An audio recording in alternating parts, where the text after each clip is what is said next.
किसी मोहल्ला क्लिनिक में जाइए, कुत्ते सो रहे हैं, लोग नशा कर रहे हैं, लोग जुआ खेल रहे हैं। ये हालत इनको ये समझ ही नहीं है कि ये प्रदूषण किसकी वजह से है। ये इनके निकम्मेपन की वजह से, इनकी गलत नीतियों की वजह से, इनकी भ्रष्ट नीतियों की वजह से, झूठे वादे, मक्कारी, बेईमानी, भ्रष्टाचार, कूड़े के पहाड़ इन्होंने दिए हैं हमें। जमुना काली की काली है, सीवर नालों का पानी जमुना में जा रहा है। हम आपके द्वार पर होंगे, आपको एमएलए के द्वार पर नहीं जाना पड़ेगा। नमस्कार, मैं अनुप कुमार आप सभी का स्वागत करता हूं। आप देख रहे हैं जीवन 24 न्यूज। दिल्ली विधानसभा की कवरेज आपको हम अलग अलग माध्यम से दिखा रहे हैं, पब्लिक के बीच में जाके, और अलग अलग प्रत्याशियों से मिलकर के उनसे भी आपको रूबरू करवा रहे हैं कौन प्रत्याशी का क्या दावा है और क्या वो करना चाह रहे हैं। इसी चरण में आज हमारे साथ बातचीत करने के लिए तुगलकाबाद विधानसभा से राष्ट्रीय बहुजन कांग्रेस पार्टी के प्रत्याशी हैं। सर, एक बार तो अपना इंट्रोडक्शन दीजिए। मैं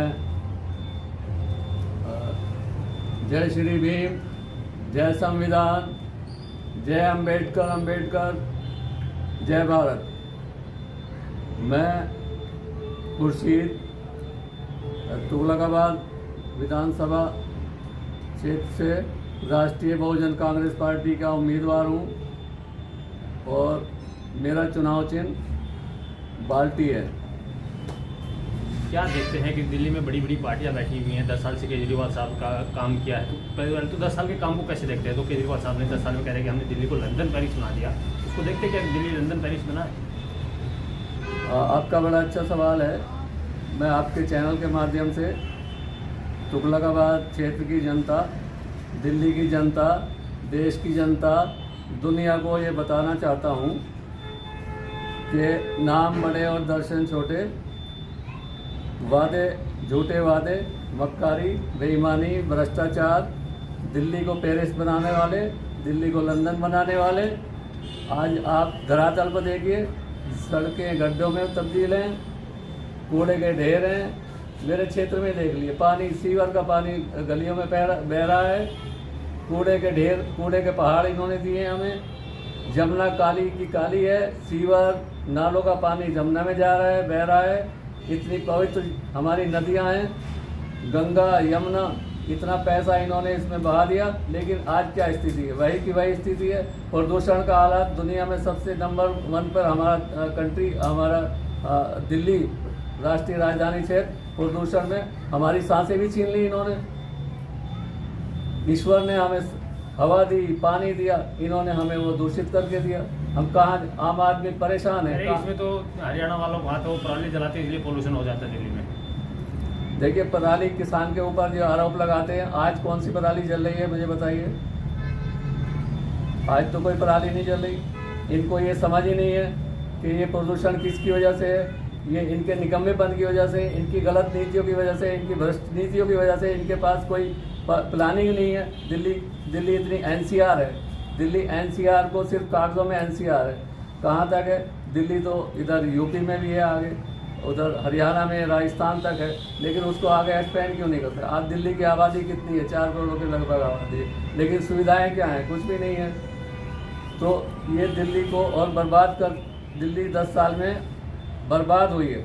इसमें कोई ऐसा कोई काम, विशिष्ट काम कोई सरकार ने, ना दिल्ली सरकार ने, ना केंद्र की भाजपा सरकार ने।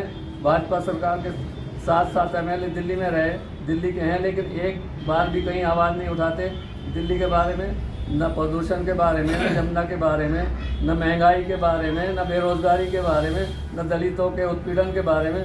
कौन आवाज़ उठाता है? कोई आवाज़ नहीं उठाता। वो कह रहे हैं कि हमने दिल्ली को चमका दिया, विश्व में डंका बजा। आपने देखा नहीं कि न्यूयॉर्क टाइम्स में भी इनका चर्चे हो रहे हैं कि इतने अच्छे स्कूल बना दिए, विदेशों से जो मेहमान हैं वो आते हैं तो दिल्ली के स्कूल देखते हैं।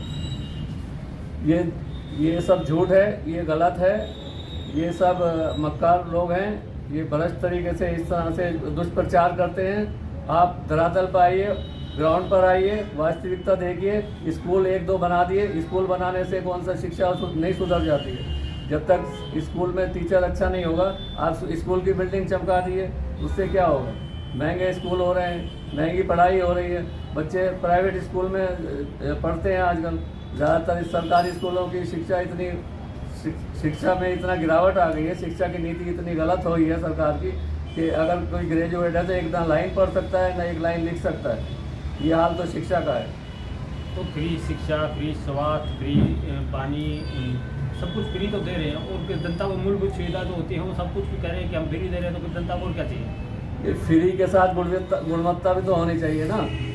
फ्री देने से कहा, अब अस्पताल हैं फ्री, आप नाम दे रखे है फ्री है, लेकिन आप जाइए दवाई नहीं मिलती है।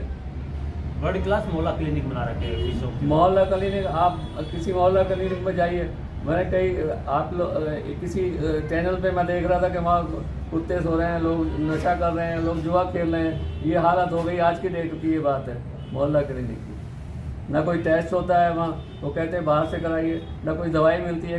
थोड़ी बहुत दवाई है वही दे देते हैं सब, कोई भी मरीज आए एक ही दवाई देते हैं।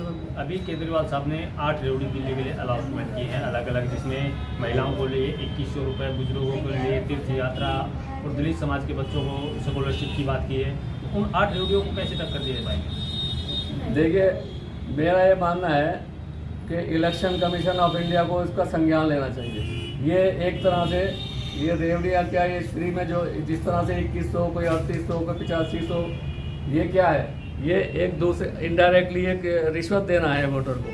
अब वैसे तो रिश्वत मना है, लेकिन हम इस तरह से ये रिश्वत दे रहे हैं, तो ये तो बहुत ही गलत है। ये संविधान के खिलाफ नहीं है ये। और ये दूसरी चीज़ ये है कि ये लेवल प्लेइंग फील्ड नहीं है। एक आप सरकार में हैं, आप ये अनाउंस कर देते हैं मैं 2100 दूंगा, मैं 2500 दूंगा, मैं 8500 दूंगा, और भी तो लोग इलेक्शन लड़ रहे हैं, वो क्या करेंगे फिर? अगर इस विधानसभा की बात करें, जिस विधानसभा से आप कैंडिडेट हैं, चुनाव लड़ रहे हैं, उस विधानसभा में एक खानदान का दबदबा कुछ खासकर को देखने को मिला 40-45 साल से, बिजुली खानदान को, उसमें कैसे सेंस मारे? देखिए, हम जनता से अपील कर रहे हैं कि आपके बीच में आज राष्ट्रीय बहुजन कांग्रेस पार्टी ने ऐसे उम्मीदवार को उतारा है जो योग्य है, जो जिसके पास कैलिबर है, उसको समझ है, उसको अनुभव है, और वो काम करने के लिए आपके हर रात दिन का आपके साथ तैयार है। ऐसा एमएलए आपको चाहिए जो आपके जीतने के बाद कभी आपके घर पे गली में वापस ना आए, देखे नहीं आपकी समस्या क्या है। बिजुली खानदान भी तो योग्य होगा, तभी तो 40 साल से जनता उनको जीता है। ये तो अब देखिए किस तरह से लोग जिताते हैं, ये तो आप भी जानते हैं और जनता भी जानती है।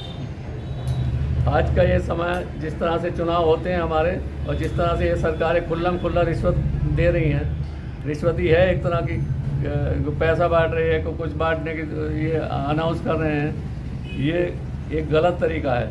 और हम आपको विश्वास दिलाते हैं, तुगलकाबाद की जनता को हम विश्वास दिलाते हैं कि एमएलए आपके द्वार पर होगा, हमें आप वोट दीजिए, बाल्टी का बटन दबाइए, एमएलए हम आपके द्वार पर होंगे, आपको एमएलए के द्वार पर नहीं जाना पड़ेगा। अगर तुगलकाबाद की जनता आप पे विश्वास जताती है, आप पे आशीर्वाद देती है, तो प्राथमिकता के तौर पर क्या क्या काम तुगलकाबाद के लिए होंगे?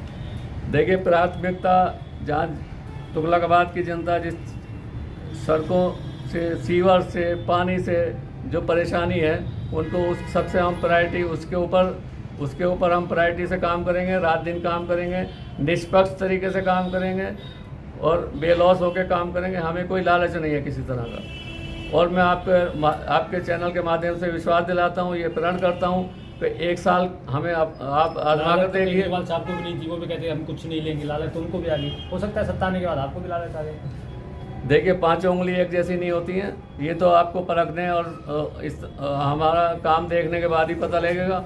मैं आपको किस तरह से विश्वास दिलाऊं, मैं तो कह ही सकता हूं। ये विश्वास ये है कि अगर 1 साल के अंदर आपको ये ना लगे कि क्षेत्र में कोई परिवर्तन हुआ है, काम हो रहे हैं, तो अगर आपको ना लगे, जनता को ये ना लगे, तो मैं इस्तीफा दे दूंगा, ये मैं कह देता हूँ।